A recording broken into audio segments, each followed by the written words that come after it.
Bonjour et bienvenue, voici notre tour d'horizon économique, géopolitique, sanitaire et boursier. Nous sommes le jeudi 16 avril pour comprendre comment tourne la planète finance. C'est sur la bourse au quotidien et nulle part ailleurs. L'épisode du jour s'intitulera Le mur de la peur en mode grande muraille. Alors on a coutume de dire que pour que les indices boursiers grimpent, il leur faut affronter le mur de la peur. C'est-à-dire que plus on grimpe, plus on s'habitue à l'altitude, plus on se rit du danger et plus on augmente ses chances d'atteindre le sommet du mur. Alors la muraille de Chine, j'imagine que je ne suis pas le seul à l'avoir visitée, donc c'est quoi? C'est 7-8 mètres de haut, un grimpeur avec de bons chaussons bien adhérents en vient facilement à bout. Donc ce n'est pas cet aspect de hauteur de la Grande Muraille qui me suggère cette analogie avec les marchés et la crise actuelle, non, c'est sa longueur. Oui, tout est une question de longueur. Combien de temps va-t-on devoir, non pas grimper vers le sommet du mur, mais le parcourir latéralement, tel un lézard, tentant de ne pas perdre prise? Parce que ce qu'on comprend bien, c'est qu'il y a une volonté de relancer l'économie le plus tôt possible aux États-Unis, en Allemagne, même l'Espagne. L'Espagne fournit des masques à tout le monde au lieu de fournir des prunes aux gens qui se déplacent. Donc on redémarre à peu près partout, mais est-ce qu'on ne risque pas de voir tout refermer ou rétablir des mesures d'urgence qui restreindraient à nouveau les capacités de production? Ça, personne ne peut le dire. Alors ce qu'on peut dire par contre en France, c'est que nous, nos capacités de production, on ne va pas les rétablir avant longtemps, parce qu'on commence à comprendre que le déconfinement du 11 mai, au lendemain d'un deuxième pont où on va évidemment nous faire passer sous le nez les jours fériés qui allaient avec, on a bien compris que le déconfinement et le retour des enfants à l'école, des collégiens et des lycéens, ça ne va pas se faire tel que, voire peut-être pas se faire du tout. Donc on a voulu en fait nous fixer un cap psychologique, nous dire voilà, il y a encore pour un mois. En fait, ça sera probablement beaucoup plus qu'un mois. Ne vous faites pas d'illusions. Donc, pour nos entreprises, pas de retour à une forme de normalité avant l'été.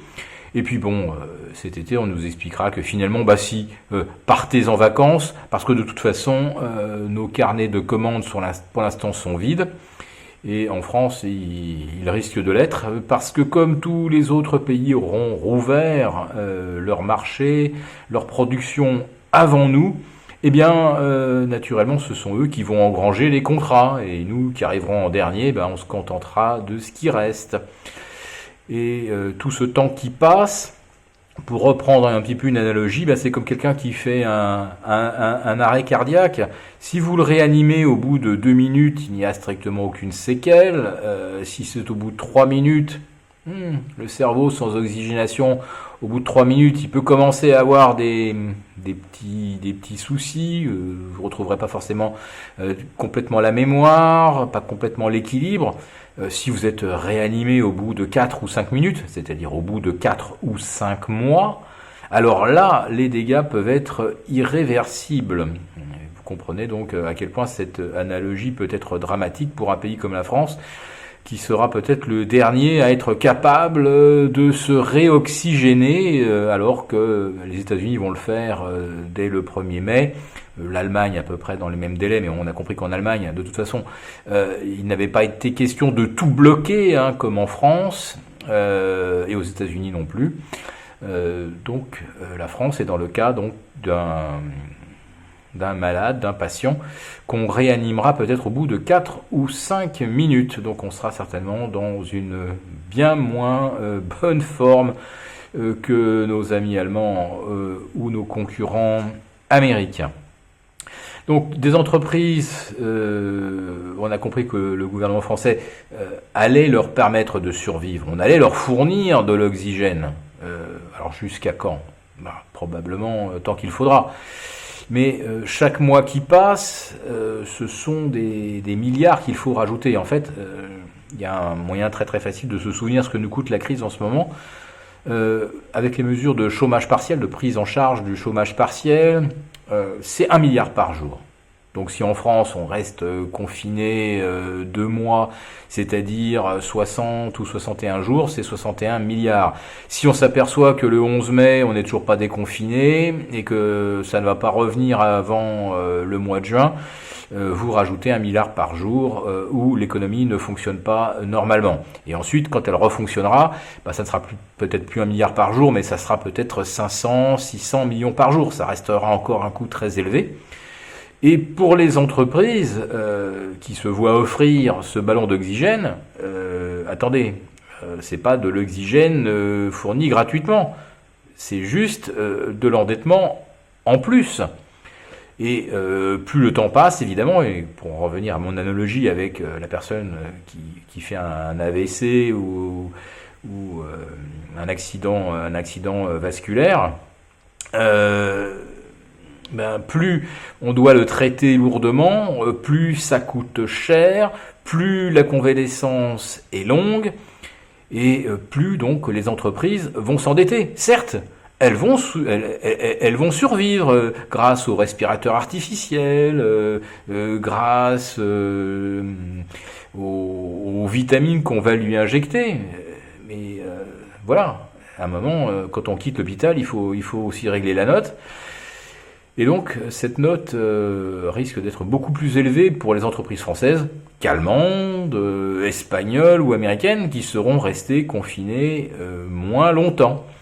Donc, ce problème de l'endettement, il va falloir véritablement l'évaluer, se rendre compte que ça va nous coûter extrêmement cher, que ça va être un fardeau pour nos entreprises pour plusieurs années. Et comme elles ont attaqué l'année 2020, alors certes, avec des cours de bourse qui étaient au zénith, mais également avec un endettement qui était également au zénith, parce que beaucoup d'entreprises, alors pas les entreprises françaises, c'est vrai, ou marginalement, mais beaucoup d'entreprises, par exemple aux États-Unis, vont attaquer l'année 2020 avec le maximum d'endettement jamais vu. Tout ça parce que énormément de cet argent a été consacré à des rachats d'actions, à ces fameux buybacks. Voilà, donc des entreprises beaucoup plus endettées, de 30 à 40%, parce que c'est à peu près ce à quoi il faut s'attendre. Cette crise va nous endetter les entreprises de 30 ou 40% supplémentaires. Il va falloir payer ça, et ça sera forcément en serrant les boulons et en réduisant les embauches, en mécanisant encore davantage, bref, plus d'endettement, moins d'investissement, moins d'emplois. Comment est-ce qu'un pays peut redémarrer avec ce genre de scénario? Donc vous voyez, les problèmes qui nous attendent, c'est pas les 8 mètres de haut de la Grande Muraille, c'est sa longueur. Combien va-t-il falloir de temps aux entreprises pour écluser cet endettement supplémentaire dont elles vont se charger?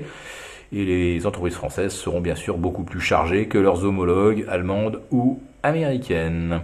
Voilà, si cette vidéo vous a plu, n'hésitez pas à nous mettre un pouce et nous vous retrouvons vendredi pour notre live, le dernier live de la semaine où nous faisons un petit peu la synthèse des actions, des initiatives que nous avons prises. Ne le manquez pas, et pour ceux qui ne sont pas encore abonnés à Béchat Confidentiel, eh bien, vous le ferez facilement en cliquant sur le lien.